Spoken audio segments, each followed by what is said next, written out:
Buenas noches, amigos televidentes. Hoy, jueves, con su acostumbrado jueves económico de 3 puntos. Hoy me acompaña Ezequiel Molina y Lizardo, que tenemos muchos temas que discutir de la economía global y nacional. Bienvenido, Ezequiel. Bien, gracias Javier y gracias amigos de Entre Puntos. Buenas noches. Un pueblo bueno. Yo creo que el hombre va a aparecer hoy aquí, así que espérenlo, tal vez viene. Hace falta. Sí, Claro. y además se le acabaron los cuartos que le dio Flavio. Bueno, Ezequiel, hay muchos temas económicos, pero el tema fundamental de esta semana es que un organismo multilateral como la CEPAL acaba de anunciar que la economía dominicana va a crecer un 5 puntos y algo por ciento este año. Mira, yo más que precisiones al respecto, yo tengo los mismos deseos que tiene la CEPAL. Pero sólido, dicen ellos que sólido vamos a crecer. Yo reitero que yo tengo los mismos deseos de la CEPAL. Y yo creo que en la parte monetaria se están haciendo y se seguirán haciendo todos los esfuerzos y todas las medidas que le corresponde a las autoridades monetarias para que ese 5.1, 5.2 sea cierto, sea concreto y que finalmente, digamos, a principios de enero crecimos 5.2. Pero los numeritos que van, yo decía siempre que para yo ver eso, me gustaría ver el cierre de agosto, no el cierre de julio, sino el cierre de agosto. Cuando ya nos falte a nosotros un cuatrimestre, o si se quiere mejor, esperar septiembre, que ya sería solamente faltando un trimestre. Como termine el promedio de esos 3 primeros trimestres, entonces yo te podría decir que sí, pero en estos momentos yo solamente te puedo decir que ese es nuestro deseo. Nuestro deseo es que crezca 5.1, 5.2, pero todavía no estoy tan claro para yo precisarlo. Y la situación económica que se está dando en este momento a nivel global, con el nerviosismo que se está dando, ¿no pudiera afectarnos a nosotros para ese crecimiento? Precisamente por eso es que yo no tengo Tanto optimismo. no optimismo, yo tengo optimismo, lo que no tengo es las precisiones. O sea, si voy a ser objetivo, tengo que esperar los 9 primeros meses, que son los 3 primeros trimestres. Entonces, yo sé que los factores exógenos que tú no gobiernas son los que te pueden afectar. Ahora bien, se entiende que la Reserva Federal, ahora en septiembre, en su primera reunión de septiembre, o en esta reunión tal vez la adelantan y lo hacen a finales de agosto, pero regularmente entre el 1 y el 5 del mes de septiembre o los primeros 5 días del mes. Sí, los primeros 5 días del mes. Yo te voy a ser sincero. Si la Reserva Federal se pone conservadora y solamente baja 25 puntos básicos, podríamos tener un tema con eso.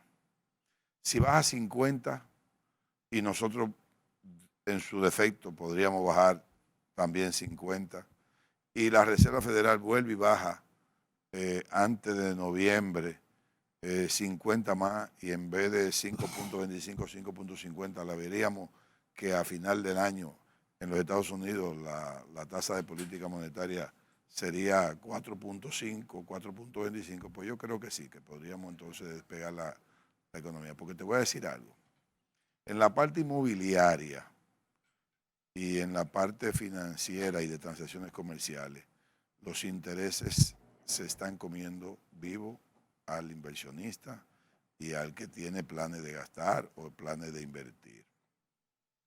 Por ejemplo, en la parte inmobiliaria, he sabido de personas que le han subido, de gente que pagaba 60,000 pesos de cuota, paga 80. O sea, le ha subido un 33% la cuota, un 33% si se va desde la base. Si llega al 80 y ve el tiempo, es un 25. Cualquier cosa es mucha. Cualquier cosa es mucha. Yo recuerdo a Luis Manuel Piantini quejarse de eso en meses pasados y yo le decía, bueno, que todavía yo no lo veía, pero sí. Luis Manuel parece que le llegó primero que a nadie, pero llegó para todo el mundo.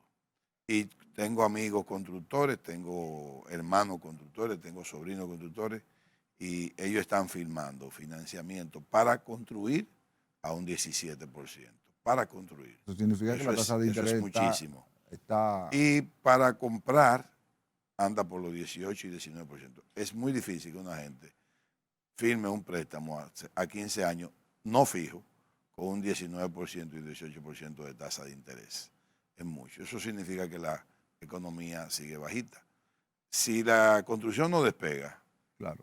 no vamos a crecer 5.2. Acuérdate que en el gobierno pasado se hablaba de que la construcción era el motor de la economía dominicana. Lo es. No, era que el gobierno incluso se dedicaba, el gobierno de Balaguer se dedicaba a hacer construcciones, arranca, y no daba ni avance, arranca. Claro. Porque eso revoluciona mucho y evoluciona mucho lo que es el movimiento de capital, porque es que hay mucha gente ¿te acuerdas de la famosa ferretería? Desde la varilla inicial hasta la pintura final, porque es que ahí se benefician muchos sectores. Así mismo. O sea, yo entiendo que si no despega la construcción, y eso no va a despegar, yo no creo que en los últimos 4 años del mes, la 4 construcción, meses. del año, los últimos 4 meses del año, perdón, lo dije al revés, eso tenga posibilidades de hacerlo. La construcción y los planes y los compromisos. Los ingenieros que están cogiendo préstamos a un 16, 17%, es para terminar una obra que ya tienen algún inicial, a ver si pueden ir recibiendo de esa gente que dijo que hizo los aportes iniciales para apartar, es como una promesa de compra. Que por cierto, hubo un constructor que me dijo que de 40 apartamentos que tenía apartado, le devolvieron 20. Eso es un mal indicio. Eso es muy mal indicio. Entonces, eso es un problema. Yo no creo que si sigue así, el crecimiento a 5.2 sería posible. Ahora, así que vamos a... Esos son efectos de lo que es la situación global que está reflejándose en la República Dominicana, o es una política del Estado que todavía no arranca. Bueno, sigue siendo una política del Estado, porque el Estado tiene que también ver lo que está pasando fuera. Y como te digo, la tasa de política monetaria nuestra está ya prácticamente muy relacionada a cómo va a reaccionar según la tasa de política monetaria de la Reserva Federal. Si ellos no bajan, es muy difícil que nosotros sigamos bajando, no vaya a ser cosa que se nos vaya tengamos fuga de capital. O sea, eso es un tema. Gracias a Dios que aquí incluso la inversión extranjera directa, que eso es un tema para cuando ya se presente Luis Manuel que podemos desarrollar, se mantiene sobre 2.000 millones de dólares en el primer semestre. Eso es muy bueno. Hemos tenido una estabilidad en que la inversión extranjera directa no ha bajado en los últimos 8 años de 3.500 millones en el año. Eso está bien. Sigue siendo parte del turismo. La reserva lo que te permite es que no haya efectos especulativos en la tasa de cambio. La tasa ya está casi prácticamente a 60. No la han podido controlar hasta ahí. Creo que es parte de una meta. El presupuesto está hecho para 61.5, 62, o sea que en esa parte yo no tengo tanto temores. Pero la tasa de política monetaria de la Reserva Federal tiene que comenzar a bajar. Claro, pero hay un detalle, y es que el presupuesto, hemos tenido siempre un presupuesto con una tasa por encima de lo que realmente ha marcado el mercado. El presupuesto del año pasado y mucho más para atrás, tú tenías una tasa más alta, y sin embargo, al final del año, la tasa de cambio nunca subió a lo que se previó en el presupuesto. Eso. Bueno, yo en esa parte tengo que ser honesto. Yo no te puedo decir si es positivo o es negativo. Ahora, a mí personalmente no me gusta mucho una tasa de cambio muy fija. Claro. Porque esto es una economía dependiente y las exportaciones se castigan mucho cuando los costos internos te suben, y sin embargo las exportaciones se castigan cuando la tasa no sube porque se mantiene cuando tú la tienes controlada en un margen poquito. O sea, tú no haces nada con desmotivar las exportaciones. Lo único que hay que esperar que tratar de que no haya puntos de especulación para que no afecte también las importaciones. Se tiene que haber un equilibrio. Pero vámonos a la primera pausa y Vamos a retornamos. sorprender a los amigos del Claro, conjunto, claro, a ver si se presenta Luis Manuel. claro. Y volvemos en breve. Vamos arriba.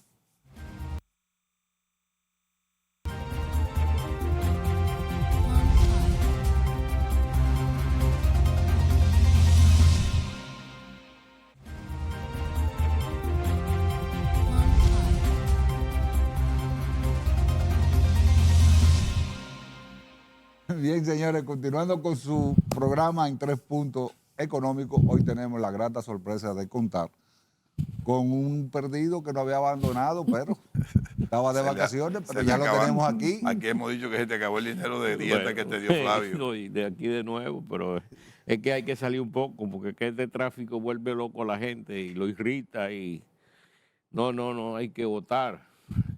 Entonces yo me escapo, mis 2 hijos pequeños viven Ya. en Miami, entonces yo voy allá y me paso unos días con ellos. Quiero antes que nada, primero saludarlos a mis 2 queridos amigos, a Flavio que no está aquí. Regresa este fin de semana. Bueno, entonces también al pueblo dominicano, que Dios me lo bendiga, un pueblo bueno, algunos bandidos, pero generalmente bueno. Noble. Noble, sí. Mira, Yo he dicho eso en tu ausencia. Pero antes que nada, quiero felicitar al gobernador del Banco Claro. Central, Héctor Valdés Albizu, que lo volvieron otra vez a ratificar como gobernador, porque lo bueno no se cambia. Claro. ¿Entiendes? Y cuando se está cruzando un río no se cambia de Yo caballo. te digo que Héctor ya tiene desde el 2004 ahí, ¿no? Era Sí, 18, ¿no? De 20. Más 6 Con- que tuvo. con 2 más, no sé, 7 tuvo 7. 6 años que tuvo. Fueron Tuvo 7. 2 años con Balaguer y tuvo 4. 3. No, 2 años. Del No fue en el 93. 94 al 96. Ah, Y del 96 al 2000 con Leonel, ¿no? ¿Verdad? Entonces tendría O ahora sea que estamos hablando de 26 años, ¿no? Sí. Y durante esos 26 años el país nunca ha tenido una crisis bancaria, No. ¿no? ¿Verdad? No ha tenido. Para que se piense y se fije, ¿no? ¿Verdad? De que no ha habido una crisis bancaria en esos 26 años, de que no ha habido una crisis cambiaria en esos 26 años y de que la inflación que ha habido básicamente es una inflación importada en esos 26 años. O sea que estamos hablando de un gobernador excelencia, que no porque lo digan las revistas internacionales, No, lo dicen porque los uno números. lo vive aquí adentro, porque eso es, ¿tú entiendes? Lo dicen los números. Sí, no es porque aquí, Sacó la política aquí siempre uno de- vive aquí adentro, el manejo macroeconómico de Héctor Valdés Albizu. Nunca ha permitido política dentro del banco. Y lo digo, yo no trato de ensalzar a mucha gente ni a nadie, pero al pan y al vino vino. Sí. Y esa ratificación es una certera ratificación del presidente de la República, porque el manejo macroeconómico es fundamental, como una de las bases fundamentales para lograr crecimiento económico. Si no hay estabilidad, no hay crecimiento, y si no hay crecimiento, no hay desarrollo. Así que hay un puntal ahí para que durante estos próximos 2 años, porque cada 2 años, Cada 2 años.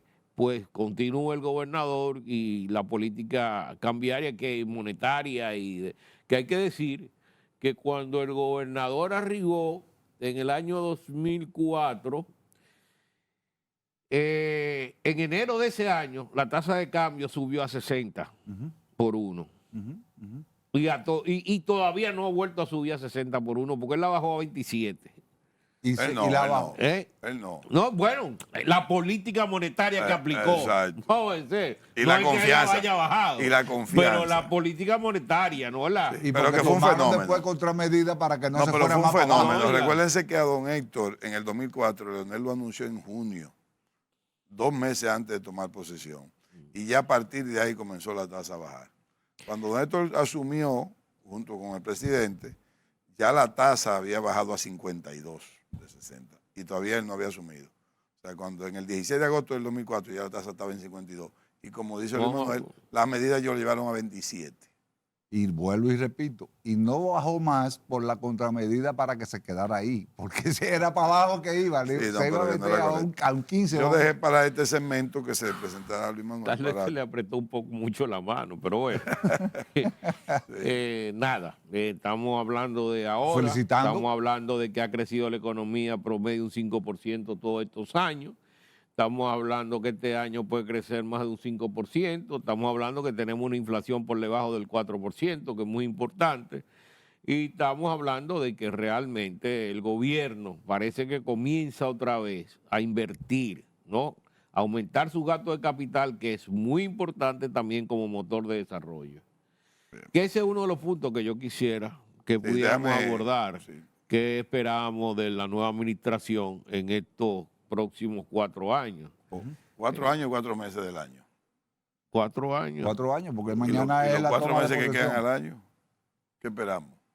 No, 4 años, porque 4 meses. No es para ver qué? si terminamos este año. ¿Cómo tú crees que terminamos No, este año? no, yo estoy hablando en términos de políticas. Okay. Yo creo que el gobierno tiene que reducir un poco la política de beneficencia del gasto corriente, porque creen que aquí Ha subido. es una política de beneficencia a emplear a todo el mundo, porque todo el mundo pasa hambre, pero mientras están empleando a todo el mundo en ocupaciones cuestionables, así se nos está llenando el país de haitianos, porque entonces hace falta por otro lado, porque el gobierno lo está ocupando, los dominicanos, dándole empleo en posiciones que no tienen sentido, ¿no? ¿Verdad? Y entonces, bueno, pues entonces los haitianos le están haciendo espacio a los haitianos para que vengan. Entonces, y es fundamental, porque si el gobierno cambia del gasto de corriente al gasto de capital, ¿no? Ya se va tecnificando la mano de obra. El dominicano va encontrando más trabajo productivo, ¿no? Y además la economía va potencializándose, Ezequiel, aumentando su productividad también en el mediano y largo plazo a través de los gastos de infraestructura. Él está muy, en estos días lo veo al presidente muy estimulado, inaugurando obras. Ojalá y continúe así, ¿no? ¿Verdad? Porque eso es más importante, inaugurar obras, que no inaugurar nada cuando se va el dinero, que no se sabe dónde va. Porque ahí hay supérate, que tiene, ¿cuánto? 1,5 millones de subsidio, ¿no? De familia, ¿no? De familia. 1,5 millones que viene siendo casi básicamente la mitad de la población dominicana, que yo no entiendo. Con 1.875 pesos. ¿Cuántos pobres que hay aquí? Por eso es que tú encuentras tanta vagancia y por donde los haitianos tienen tanto espacio para poder ocuparlo. Es un elemento. No sé si tú quieres comentar sobre ese punto. No, yo quería aprovechar y primero... Porque hay varios puntos aquí. Da mi punto de aporte en el sentido de la felicitación al gobernador de Banca Central. Que yo me uno también. Porque yo igual tengo que sumar a esa felicitación al equipo que acompaña a don Héctor, doña Larisa de la Rocha, Elvin Novas y un equipo de técnicos economistas muy buenos. Porque don Héctor sacó la política del Banco Central, no la permite, y eso ha sido fruto, y eso es parte de sus éxitos. Don Héctor, bueno, pues ya como dijo Luis Manuel, el desempeño está ahí. Así que mucha felicidad a don Héctor y a las autoridades monetarias. Y felicidad al presidente porque sabiamente lo confirmó. No se va a equivocar. En el caso que tú dices, Luis Manuel, yo no tengo mucha esperanza del cambio de política del gobierno en términos de inversión de capital, porque el presidente se ha empecinado primero en un cambio de constitución, eso es su derecho, pero me da que entonces no empezaremos con una reforma fiscal en enero del año 2025. Sin los recursos para hacer más inversiones, no van a hacer más inversiones, porque ya el presidente o el gobierno tiene un compromiso, cada presupuesto está comprometido. Cualquier presupuesto que hagamos, en la misma estructura como lo estamos haciendo, está comprometido. O sea que la inversión de capital, a mi entender, Luis Manuel, no va a cambiar esas tendencias que hemos Pero por lo menos que se gaste. Pero porque él puede ajustar el gasto corriente. Inclusive una de las medidas que tomó es la eliminación de 53 diputaciones. Por ahí hay una eliminación de los gastos corrientes. Y así hay muchísima cantidad ahí de instituciones que se duplican y de ministerios que no tienen sentido. O sea, si él comienza y con ese tipo de medidas, uno se da cuenta de que realmente el gobierno quiere racionalizar los gastos y ahí se estimula la reforma tributaria. Pero hay un detalle y es lo que me llama la atención. ¿Por qué el gobierno que recién comienza mañana, el nuevo gobierno, por qué nos vamos por la reforma fiscal, por la reforma constitucional y dejamos de lado todas las grandes reformas que tenemos y que sabemos, todos tenemos la conciencia de que se necesitan esas grandes transformaciones y no se ha hecho? Me da la impresión de que no le ha sido fácil al gobierno central consensuar una reforma fiscal, una reforma. Las grandes reformas no se han podido consensuar. Entonces, me da la impresión que en un momento determinado, con ese inmenso poder que a partir de mañana toma la cosa pública, en términos del presidente, va a tener la necesidad de imponer tanto la reforma fiscal, la reforma tributaria o la reforma fiscal, la reforma laboral, la reforma de la seguridad social, la reforma del tema de agua. O sea, porque son los intereses, nadie quiere consensuar. Todos están, diría yo, apandillando en su sector para que no sean penalizados o no penalizados, porque no es el término correcto, sino socializar porque hay que hacerlo y estamos conscientes. Comienza a desarrollar. Se debe de abordar. No, lo voy a decir rápidamente así. El por presidente. El presidente, ¿no? El primero es modificar su política en términos de darle mayor importancia al gasto de capital, sin la necesidad de aumentar la deuda, ¿no?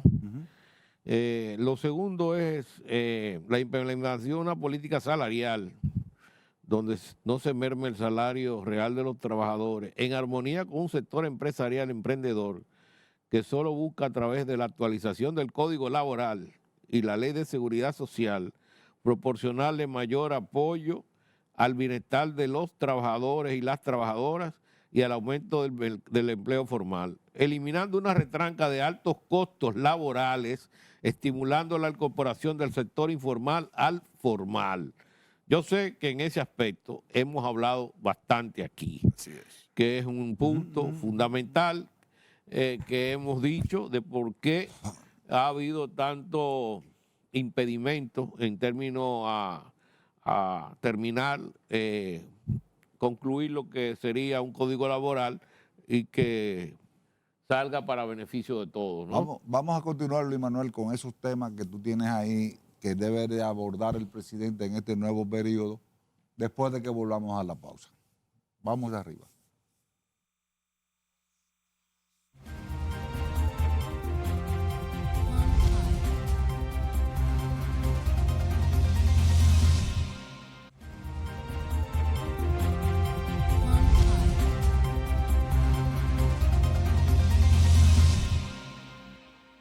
Bien, señores, continuando con su jueves económico. Luis Manuel, tú tenías un listado al presidente. Ya habíamos hablado de dos puntos. Primero era el asunto del aumentar los gastos de capital. El otro salarial. Y después el asunto de los salarios y el asunto del código laboral, que hay que resolverlo, ¿no? Y de esa forma se resuelve también el asunto de la formalidad, de la política seguridad social. de la política de pensiones, ¿no? Aumentando la participación de las empresas, ¿no? El otro es el tercero, que es el de la reforma pendiente, el respeto a la institucionalidad en la política del Estado, que es una importante para que se cumplan las leyes vigentes y por venir, de forma del Estado convertirse en un verdadero ente de redistribución efectivo del ingreso y la riqueza. ¿Qué es lo que yo quiero decir con esto? Que se tiene que hacer efectivo la aplicación de la ley de competencia. Porque es que aquí no le quieren marchar a la gente grande, nada más a los chiquitos. Entonces quieren redistribución a través de los impuestos que se le ponen a la clase media. Ah, pero a los grandes se les mantienen los privilegios de los monopolios y los oligopolios, donde tienen mercados capturados. Entonces, a eso no enfrenta el Estado, que es lo que debería enfrentar, porque hay una ley de competencia que no se aplica. Mira a ver cuántas veces ha sometido el Consejo de Competencia aquí a una empresa. Creo que una vez fue a la cervecería y se echó para atrás, algo así. ¿Entiendes? Hace 14 años, ¿cuándo fue que se aprobó la ley? En el 2010, por ahí, 14 años hace de eso. Eso no es posible. Entonces están hablando de redistribución del ingreso. Esa es realmente la redistribución del ingreso, porque por eso el sector industrial nacional no crece. No crece porque tienen a los sectores copados. Entonces no se forma trabajadores formales. No hay industria nacional para crear trabajadores formales. Porque hay copados, porque unas grandes son las que tienen copado eso. ¿Y por qué y lo dije una vez, que al Estado le conviene eso? Porque al Estado le conviene más grande, 2 o 3 empresas grandes, porque tienen más forma de recolectar impuestos, que hayan 40 empresas, porque dicen, no, entonces se diluyen los impuestos y hay mucha evasión y no podemos capturar. Mejor dejemos entre 3 o 4 grandes. Ah, por así no redistribuye el ingreso. Ah, pero entonces quieren aplicar el impuesto a la clase media. Así sí, ¿eh? No, el Estado que cumpla. Y el cumplimiento de la ley de competencia es una de ellas, que hay una falla en eso. No sé si tú quieres. No, sigue. El cuarto es la eliminación del problema de los déficits estructurales, aquí que son 2, el sector energético y la del Banco Central, que hemos hablado mucho de eso, ¿no? Él hasta mismo está hablando y habló de que va a aumentar el aporte al Banco Central. De 0.6 a 1. De 0.6 a 1, pero no es eso. Es que no es que va a aumentar, porque siempre se ha hablado. Hay una ley ahí que dice que tiene que cumplir eso. Pero siempre hay una dispensa. Pero entonces no se cumplen y se cumple cuando dé la gana. Por eso fue que propuse la vuelta otra vez de la mina de la Rosario al Banco Central, que se la regaló al gobierno. Se la regaló al gobierno, no le dieron un centavo y se la regaló al gobierno. Y ahora el gobierno le debe al Banco Central 18 mil millones de dólares. ¿Me entiendes? Entonces, no es justo. Algo tiene que recibir el Banco Central, aunque no le dé la totalidad. Pero bueno, ahí hay una compensación y que la otra parte se lo ponga, pero por lo menos esa parte del Banco Central la recibe. Eso es. La otra. Con respecto a la institucionalidad, que es respeto a la aplicación de la ley, que el Estado, el primero es el que tiene que dar ejemplo de eso, y no lo da. Cuarta. No, sé que el ahorro, después lo que digo, lo que habíamos hablado del gasto de capital, de todo ese ahorro que se habla de que el déficit, esos déficits producen 2.500 millones de dólares al año. 2.500 millones. Eso es una deuda externa. Que la deuda externa, ahí está la deuda externa. 2.500 millones de déficit. Esos son 159 mil millones de pesos. Yo creo que te está quedando corto. Bueno, dejémoslo ahí, porque ahí nada más están los intereses. Bueno. Los intereses del Banco Central, no la parte del capital. ¿No entiendes? Si incluye la parte del capital, es mayor. Pero bueno, nada más estamos hablando de los intereses. Anual. Entonces, son 2.500 millones de dólares. Sí. O sea que es bastante. Y si se comienza gradualmente a reducir ese problema, hay muchos que han dado soluciones al sector energético. No vamos a hablar ahora, porque hay gente que habla de privatización y una serie de cosas, por eso incluyendo privatizar las redes. Ese no ahora, no vamos a entrar en eso. El otro elemento, eso es, esos recursos se irían otra vez al gasto de capital. El otro es la reducción del sector informal. Hay que poner un mecanismo. A mí me gustó mucho alguien de que habló de un monto fijo. el director de la Escuela de Economía de la UAS. Que habló de que se aplicara al sector informal Ajá. un monto fijo para Ajá. que se formalice, Ujú, ¿verdad? y formalizarlo, y bancarizarlo. Y después de 5 años de un periodo, tú le vas poniendo una tasa hasta que lo limite a una tasa muy inferior al sector de empresas medianas y pequeñas, porque estos son micros. Pero se van formalizando, ¿tú entiendes? Pero hay que comenzar por eso. Eso es la otra parte, la formalización de la economía. Hay que reducir la informalidad, porque por eso es muchos de los problemas que tenemos. Yo lo que creo, Luis Manuel, que mira, que más que crear un monto mínimo fijo, lo que hay que simplificarlo. Porque a mí los montos fijos siempre me dan un tema de evasión también, de mucha evasión. Y te lo digo con conocimiento de causa. Hay muchos negocios pequeños, comerciantes, que venden productos automotrices que tienen un monto simple de tributación. Y ellos pagan más que por la venta, por la compra. Pagan un impuesto por la compra. Pero al final ellos no declaran toda la compra, porque si suben un monto, entonces ya te califican de otra manera. Yo lo que creo que hay que simplificarlo, que aquí complican mucho la tributación. Y ya, o sea, si lo simplifican, creo que se le hace más fácil. Porque también es injusto que un mediano o un pequeño tenga transacciones como si fuese un grande registrando como si fuese un pequeño. ¿Me explico? Y al final es un evasor también. Eso también crea un problema de competencia, eso crea un problema de desequilibrio en términos impositivos. Y no te resuelve ningún problema. O sea, yo creo para mí que hay que buscar la forma de simplificarlo. Porque en otros países, pequeños y grandes pagan de acuerdo a su proporción? Lo único que son más simples.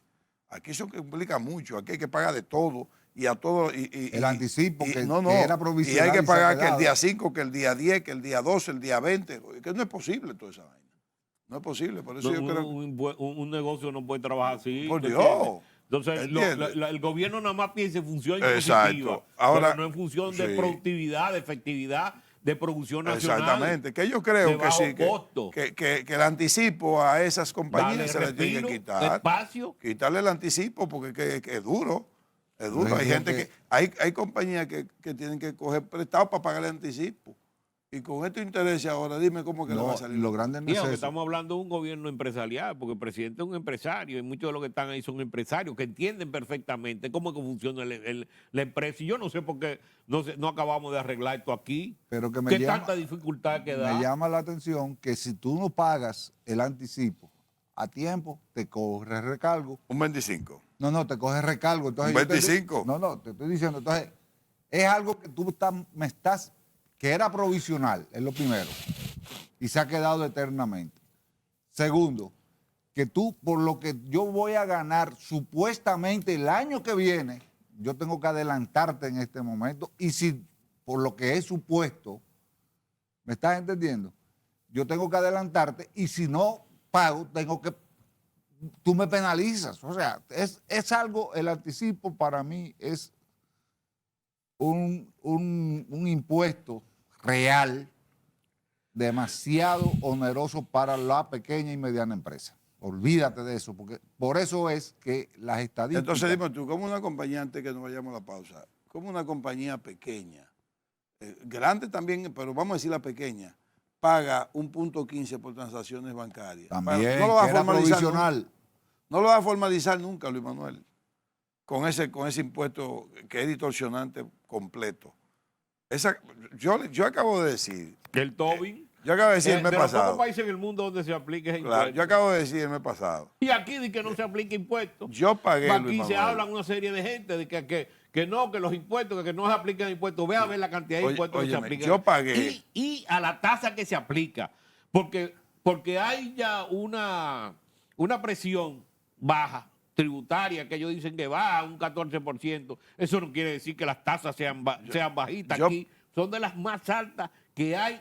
Tú tomas cada impuesto y tú ves las tasas que se pagan y son de las más altas que hay, que se pagan en el hemisferio occidental, incluyendo los Estados Unidos, te voy a decir. Ahora, ¿qué es lo que pasa? Que son malos administrando, son inoperantes administrando, entonces no captan la cantidad de impuestos que tienen que captar, de recursos.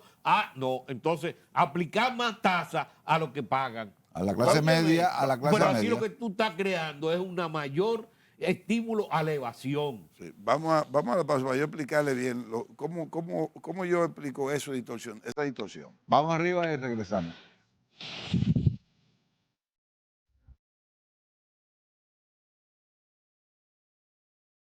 On 5.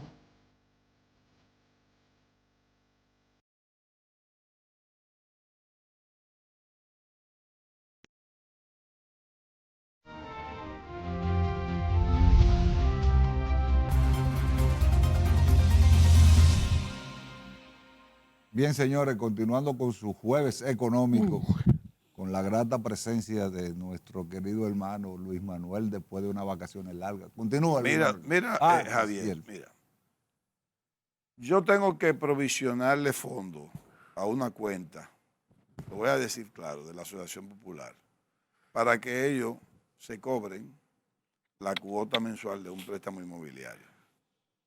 Al mismo tiempo, tengo que pagar por transferencia los cargos de mi tarjeta de crédito. Bueno, yo transferí de mi cuenta de VHD a mi cuenta de la asociación. Por esa transferencia el gobierno me quita 0.15. Ajá. Cuando la asociación se quita la cuota, me sale un cargo de 0.15. Ajá. Van dos ya, ¿eh? Cuando yo pago a la tarjeta, .15. 0.15. Ahí. Y cuando pago a dólares, que en el mes pasado eran 3.5 dólares, me cobraron 5 dólares de impuestos. O sea, 3.5, 3 dólares con 50 de cargo que yo tenía por un cargo que yo compré y 5 de impuestos. Entonces yo quiero que a mí me digan, ¿cómo es eso? O sea, yo transferí de una cuenta mía de un banco a otro banco para que ese banco se cobrara una cuota. Entonces por esa transferencia me cobraron y por el banco también cobrarse, me cobraron. O sea, no puede ser. Es que no puede ser, Pero señores. parece que los bancos tienen un alto nivel de rentabilidad. Pero eso no es dinero del banco. Ese dinero es una retención para el gobierno. No es el banco que me está cobrando eso de más. Lo dice ahí según ley. ¿Entiendes? El banco es lo que es un agente de retención. Ajá. Pero porque el gobierno me tiene que quitar a mí de mi cuenta a otra cuenta mía dinero, porque yo no estoy haciendo ninguna transacción comercial. Eso se supone que para una transacción comercial en la que yo me voy a ganar un dinero o contraté un servicio.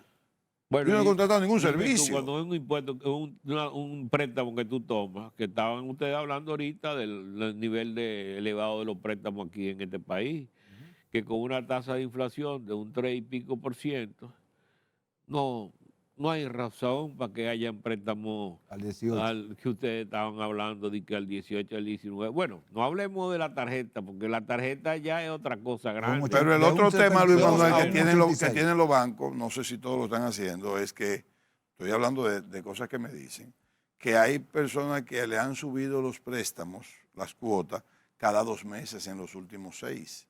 Y se supone, por normas bancarias, que cuando te lo suben hay que esperar 6 meses más. Pero hay una Aunque te lo acumulen. Hay una Pero no te lo pueden subir cada 2 meses. acaban ahora de... No te lo pueden subir cada 2 meses la cuota. Por política dominicana. No por normas bancarias no lo pueden hacer. Pero el superintendente lo acaban otra vez De ratificar. de ratificar ahora. ¿Entiendes? O sea, Y eso es de la superintendencia. Y tú vas y reclamas, según me dicen, y dices, no, si tú no estás de acuerdo, sáldalo. Tú sabes bien que no va a poder saldar. Que bueno, una cosa es con el funcionamiento de la superintendencia como superintendencia en términos de que se mantenga los bancos, ¿no?, cumpliendo con las normativas, ¿no? Lo que no sucedió en las décadas de los años 90, que se daban aquella crisis después que quitaron a Persia Álvarez. Después que quitaron a Persia Álvarez, que había un equipo que se formó ahí maravilloso, que comenzó a crear ahí una normativa de cumplimiento. Comenzaron a cambiar superintendentes, trajeron gente que no entendían, se cayó la superintendencia, la parte técnica No supervisaban. se cayó. No, y ahí comenzaron los bancos que ya tenían sus mecanismos internos, ¿no? ¿Verdad? Y ahí fue que comenzaron más a incumplir normativas que hacían que se cumplían porque tenían una doble contabilidad y porque la superintendencia no hacía el trabajo que tenía que hacer, ¿tú entiendes? O sea, que no estamos hablando de que la superintendencia, al contrario, creemos que ahora mismo está en un nivel de fortaleza, tal vez mucho más que aquel que pretendía Persia cuando inició el proceso, ¿no?, de fortalecimiento de la superintendencia, que se frustró con los cambios políticos de los superintendentes. Ahora tenemos un superintendente técnico, ¿no? Una cosa es la normativa, el cumplimiento, y otra cosa es los consumidores, lo que están sufriendo también, que hay que ver lo que están sufriendo los consumidores, que tienen que tomar a unos niveles de interés altísimos que no le da para adquirir un apartamento, adquirir una casa, adquirir un activo, ¿tú entiendes? Entonces, todo eso se refleja en problemas de que no hay una dinámica suficiente en el sector de la construcción, que no hay vivienda suficiente. Y bueno, lo que tú señalabas al principio del programa, Ezequiel, que hay que bajar esa tasa de interés, porque es que no se justifica que esa tasa de interés esté tan alta, no viejo. puede ser. Y es el problema aquí. Y si mantiene alta, no se va a No despegar van a el hombre. realizarse. Entonces yo te decía Como que que por no hay más que mucha la CEPAL competencia quisiera. ahí. No, es que las tasas están altas. Hay Pero otro porque no tema. hay competencia, viejo. Hay otro tema que dejamos en carpeta que ya no están haciendo señas. Así que gracias, amigos, por su atención Bueno, prestada. tenemos tema para la semana que viene. Tenemos tema para la semana que viene con un nuevo bateador designado con mucha fuerza. Así que hasta el jueves que viene en su Jueves Económico. Buenas noches. Buenas noches.